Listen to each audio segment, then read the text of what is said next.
Artist বহিষ্ঠ কাৰ্যালয়ত আমাৰ পাৰ্টিৰ ৰাজ্যিক কাৰ্যালয় যশস্বী প্ৰধানমন্ত্ৰী শ্ৰদ্ধেয় শ্ৰীযুত নৰেন্দ্ৰ মোদী ডাঙৰীয়াৰ 11 বছৰৰ যি শাসনকাল সেই শাসনকালত সেৱা সুশাসন আৰু গৰীব কল্যাণৰ যি আমাৰ মহামন্ত্ৰ আৰু সংকল্পৰ পৰা সিদ্ধিলৈ এক বিশেষ প্ৰদৰ্শনী আজি আমি মুকলি কৰিছোঁ। মাননীয় ৰাজ্যসভাৰ সাংসদ ভুৱনেশ্বৰ কলিতা ডাঙৰীয়া, দিছপুৰ সমষ্টিৰ মাননীয় বিধায়ক অতুল বৰা ডাঙৰীয়া, আমাৰ জিলা সমিতিৰ সন্মানীয় সভাপতি তপন দাস ডাঙৰীয়া প্ৰমুখ্যে আমাৰ দলৰ জ্যেষ্ঠ নেতাসকলৰ উপস্থিতিত আমি আচলতে বিগত 11 বছৰ আমাৰ সফলতাৰ কিদৰে আমি লাভ কৰিছোঁ, একেবাৰে পিছপৰা শ্ৰেণীৰ পৰা আৰম্ভ কৰি নিম্ন মধ্যবিত্ত শ্ৰেণীলৈকে আৰু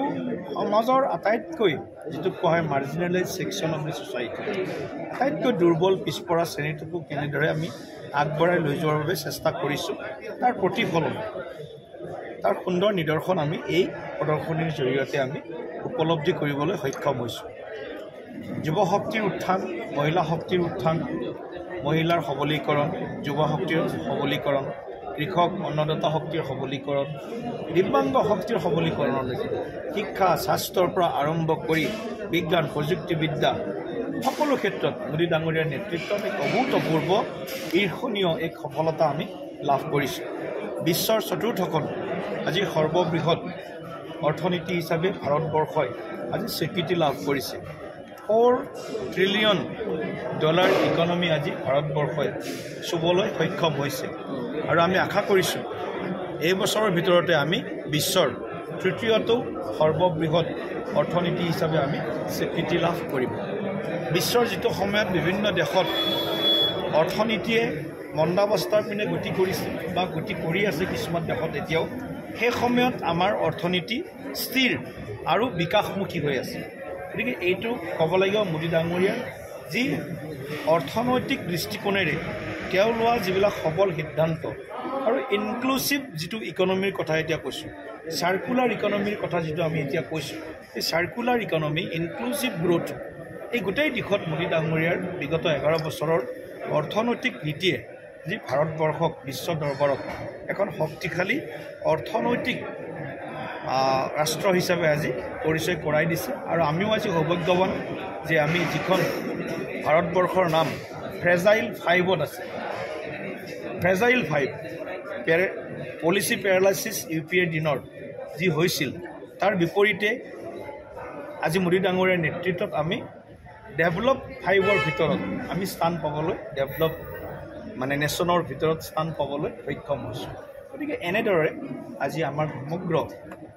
দেশখন কাশ্মীৰৰ পৰা কন্যাকুমাৰী, গুজৰাটৰ পৰা উত্তৰ পূবলৈকে এই যিটো বিকাশৰ দুৰন্ত গতি, আৰু আচলতে আটাইতকৈ ডাঙৰ যদি আমি আৰু এটা সফলতা আমি ক'বলৈ যাওঁ যে 34 কোটি লোক, 34 crores যিসকল লোক BPL বিলো পভাৰ্টি লাইনত আছিল, দৰিদ্ৰ সীমাৰেখাৰ তলত আছিল, আৰু শেহতীয়াভাৱে যিটো ৱৰ্ল্ড বেংকৰ তথ্য 27.1% total population BPL, under BPL আছে। আৰু আজি 11 বছৰত সেই সংখ্যা নিম্নগামী হৈছে, অনলি 5.3লৈকে নামিছে। লোক এতিয়া আজি দৰিদ্ৰ সীমাৰেখাৰ পৰা তেওঁলোক এবভ পভাৰ্টি লাইনলৈকে তেওঁলোক আগবাঢ়িছে, দৰিদ্ৰমুক্ত হৈছে। এইটো নৰেন্দ্ৰ মোদী ডাঙৰীয়াৰ দিনৰ আটাইতকৈ বৃহত্তম সফলতা। 43.1 লাখ ক্ৰ'ৰ,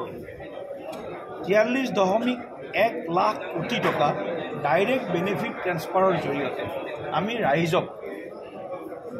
ৰাইজৰ যি জনসেৱাৰ্থে সেৱাই সংকল্প, আমাৰ যি লক্ষ্য, সেই লক্ষ্যক আমি চৰিতাৰ্থ কৰাৰ কাৰণে আমাৰ চৰকাৰ মোদী ডাঙৰীয়াৰ নেতৃত্বত সফল হৈছে। সোণোৱাল ডাঙৰীয়াৰ নেতৃত্বত আৰম্ভ হোৱা বিজেপি চৰকাৰৰ জনমুখী যাত্ৰা 2021 চনৰ পৰা আজি 25 চনলৈ ডক্টৰ হিমন্ত বিশ্ব শৰ্মাৰ ডাঙৰীয়াৰ নেতৃত্বত বহু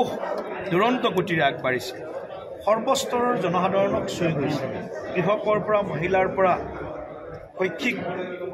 আন্তঃগাঁথনি নিৰ্মাণৰ পৰা আৰম্ভ কৰি সকলো ক্ষেত্ৰত আমাৰ অসমখনো আজি ভাৰতবৰ্ষৰ এখন অন্যতম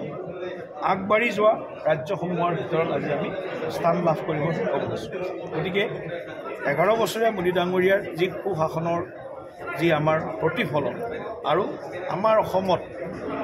নোৱাল ডাঙৰীয়াই আৰু মাননীয় মুখ্যমন্ত্ৰী ডক্টৰ হিমন্ত বিশ্ব শৰ্মা ডাঙৰীয়াৰ নেতৃত্বৰ যি সুশাসনৰ পৰিণামদায়ক যিসমূহ আমাৰ বৰ্ণিল